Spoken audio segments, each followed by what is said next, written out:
সবুজ পাহাড় আর চা বাগানের অপরূপ সৌন্দর্য যেন মুহূর্তে মন ছুঁয়ে যায়।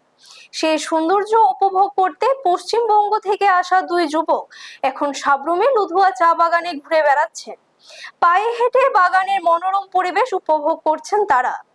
আমাদের প্রতিনিধিকে তারা জানান, উত্তর পূর্বাঞ্চলের রাজ্যগুলোর মধ্যে পার্বত্য ত্রিপুরার সৌন্দর্য তাদের সবচেয়ে বেশি মুগ্ধ করেছে। আমি হচ্ছি পারভেজ, হচ্ছে মিলন। আমরা দুজন ওয়েস্ট বেঙ্গল থেকে আসছি। আচ্ছা, তো তোমরা কি কাজে আসলে?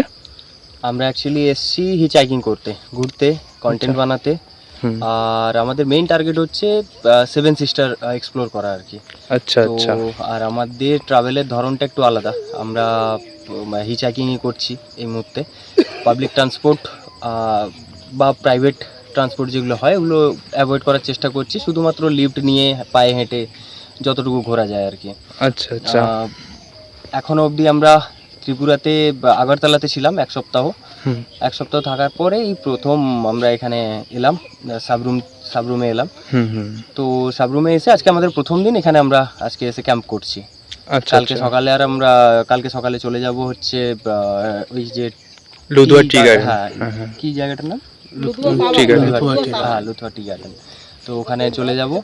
তারপরে আমাদের প্ল্যান রয়েছে ধীরে ধীরে নির্মহল, উদয়পুর, ডুমুর মাতার বাড়ি। হ্যাঁ, আমাদের বিশেষ একটা মিশন আছে। আমরা ভারতের প্রত্যেকটা ট্রাইবাল যে কালচারগুলো আছে ওগুলোকে আমরা ডকুমেন্ট করে রাখতে চাইছি। আমাদের একটা ট্রাভেল শো আছে, দি রোলিং ফিট।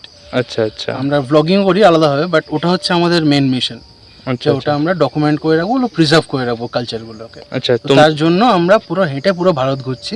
তো আমাদের শুরু হচ্ছে ত্রিপুরা থেকে, এই সাবরুম থেকেই আমাদের শুরু। আচ্ছা, তো তোমরা বলেছিলে প্রথম দিয়ে আগরতলা আসলে, আগরতলা এসে কিছুদিন ওইখানে স্টে করলে, তো ওইখানে জিনিসটা কেমন লাগলো তোমাদের? আগরতলা বেশ একটা শান্ত শহর, সুন্দর শহর। আচ্ছা আচ্ছা। আমরা কলকাতাতে থেকেছি, কলকাতার থেকে ভালো শহর। কলকাতাতে কেওস খুব, কিন্তু এখানটা খুব শান্ত, লোকজন খুব ভালো এখানকার। ত্রিপুরা মানে সেভেন সিস্টার যদি কেউ দেখতে চায়, ত্রিপুরাও দেখা উচিত। কারণ ত্রিপুরা ঐতিহাসিকভাবে একটা মানে তার ঐতিহ্য রয়েছে। তো স্বাধীনতা সংগ্রামের সাথেও যুক্ত ত্রিপুরা। এখান থেকে কমিউনিস্ট, যদি কারো হিস্ট্রিতে ইন্টারেস্ট থাকে তো এইগুলো এক্সপ্লোর করতে পারে। হিস্ট্রি ছাড়াও জিওগ্রাফি, ত্রিপুরার যে জিওগ্রাফি ওটাও খুব ভালো। এখানে খুব একটা পাহাড় নেই, আবার খুব একটা সমতল ভূমিও নয়।